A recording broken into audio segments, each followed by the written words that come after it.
这一讲我们继续留在武帝元鼎6年，看一看南越事件的余波。当初五路大军讨伐南越，其中一路是由岳池义侯乙统帅巴蜀两地的罪犯，同时征发一郎兵下臧柯江。作为主将的这位岳池义侯乙，岳表示他的出身是越人，但越人号称百越，族群太多了，他到底是哪一族的越人搞不清，只能说大概率判断他是从东欧归顺来的越族首领，所以才会受封为池义侯。池有相莽的意思，所以池义可以理解为相莽真理。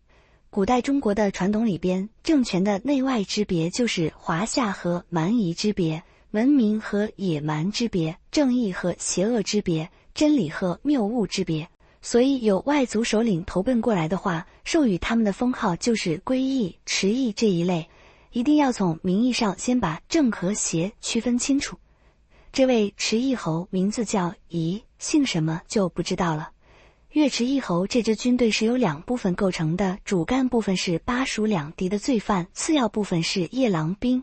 这种模式体现的正是宗主国和藩属国的关系。宗主国在出兵作战的时候，藩属国有义务出兵协同，所以从这个简短的记载来看，当时的夜郎依然是一种部落林立的状态，汉帝国并没有能力对这片地区实行直接管理。既然部落林立，难免人心不齐，居兰国的国君开始担心了，就怕一旦把本国青壮年调动起来，跟着汉军去打南越，邻国趁虚而入，可怎么办呢？居兰国君的对策是，不如联络周边国家一起反了吧。反叛事业旗开得胜，不但杀掉了汉使，还杀掉了前为太守。那么问题来了，居兰国说起来是个国，其实不过是山区里边的一个部落，能够联合的也只是周边的山区部落而已，能有多大的实力呢？怎么可能杀得掉当地的郡太守呢？这就要做一点前情回顾了。那是15年前的元朔3年，汉帝国终于撑不住四面八方同时开疆拓土的压力，只好抓重点把西南夷工程叫停了。西夷这部分，也就是司马相如的责任区，彻底停工；南夷这部分，也就是唐蒙的责任区，只保留2个县，设置1名都尉，勉强维持一下前为郡的建制，国家全力以赴营建朔方城来对付匈奴。所以前为郡虽然名义上是汉帝国的新增版图，但汉帝国一直没能对它实施有效管理。太平年景里大家可以相安无事，而一旦出现了变量，有了压力，出现变故在所难免。不过居兰国王做出这样的判断，失策就失策在偏处山区，眼界太窄，情报更新不及时。不知道如今的汉帝国已经基本解除了北方边患，可以全力收拾南方了。老皇帝确实不管用了，汉帝国的反应特别迅速，立即从岳池义侯乙所统帅的巴蜀罪犯兵团当中抽调人手，很快就稳定住了局面。南夷地区从此成为汉帝国直辖的臧柯郡。这还没有完，原先夜郎国君背靠南越国这棵大树，南越一灭，他就失魂落魄的到长安朝觐去了，受封为夜郎王。西南各部族都害怕了，主动请求归附，都要做汉帝国的直辖郡县。就这样，汉帝国又添了越西郡、陈离郡、汶山郡和武都郡。《资治通鉴》这一段记载地理和行政区划很难让人看懂，实际情况确实很复杂，还牵涉到原有的行政区的重新规划。臧柯郡的一部分就是从前为郡划出来的。如果把所有这些内容简单概括一下的话，大约就是今天的四川省和贵州省的地界全部归入汉帝国的版图了。在今天的福建省境内，当时也在深刻感受着南越事件激起的涟漪。五路大军讨伐南越的时候，东越王骆于善向武帝上书，愿意率军8000人追随楼船将军杨仆。这位东越王严格来说是闽越首领，王妹的来路有点我当不正的。这段经过已经在前面讲过了。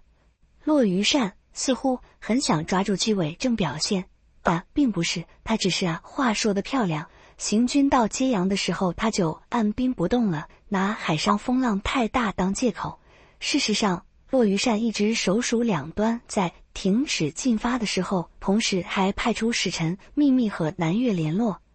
就这样，直到南越国灭亡，骆于善这自告奋勇而来的8000精兵都没能和汉军顺利会师。可想而知，杨仆作为5大军团统帅当中最卖力的一位，对骆于善肯定很不满。所以趁着战胜的余威，杨仆向武帝建议，干脆搂草打兔子，把骆于善的闽越政权吞掉算了。武帝既然没有答应，只是让杨仆军团就地休整待命。不知道骆于善通过什么渠道竟然知道了杨仆的打算，又看到杨仆并没有板式回朝，这下就该疯狂的脑补了。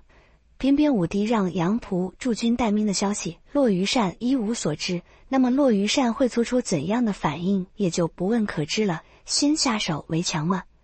今天我们读这段历史，如果可以抛开情感因素和意识形态因素的干扰，纯从战术角度做复盘的话，就该知道，无论是西南夷部落还是百越部落，凭实力和汉帝国对决的话，纯属以卵击石。他们唯一的胜算就是采取守势做实践的朋友，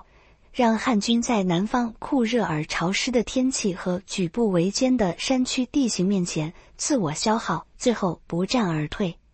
但问题是，就算西南夷和百越首领明白这个道理，也不得不和汉军作战，因为一旦采取了退守的战术，就等于给了身边的野心家一口实。在他们对民众的渲染之下，明智的战术反而变成了胆小怯战的证据，而统治者只要被贴上胆小怯战的标签，统治力和统治合法性也就随之烟消云散了。也就是说，只要统治者的民意基础不足以让民众相信自己的退守策略并不是胆小怯战的话，那么舍短取长的奋勇出击就是他们必然且无奈的选择了。骆于善首战告捷，反而逼得汉军采取了守势，汉军的2名前线指挥官因此被控胆小怯战，论罪处斩。至于指挥官到底冤不冤，是不是做出了正确的判断，避免了更大的损失，这是战术层面的问题。而站在武帝的角度，看到的是战略层面的胜负，前线将士哪怕飞蛾扑火也必须扑上去，无论如何都不能折了大汉帝国的国位呀。另一方面，杀掉这2名指挥官也是杀鸡给猴看的管理手段，给足下一任指挥官心理压力。这个时候，骆于善携战胜之威自称武帝，名号上的问题比军事上的胜负更敏感。骆于善走出这一步，汉武帝就算想息事宁人都找不到台阶了，除了你死我活，别无他法。这个时候，杨仆的军队还在南方待命，就近就可以发动南征。那么问题来了，杨仆原本就建议搂草打兔子，把骆于善的闽越国吞掉算了，武帝没有答应。现在骆于善耀武扬威，逼得武帝是不得不派杨仆南征。杨仆只要是个正常人，心理活动就应该是这样的：切，早不听我的良言相劝，现在知道我说的对了吧？部将如果有了这样的心态，皇帝作为最高统治者的权威性就不可避免地受到动摇了。这个时候就特别见出武帝一贯的管理风格和管理水平了，一言以蔽之，就是使功不如使过，逼得手下人不得不诚惶诚恐，拿住拼命的劲头去将功赎罪。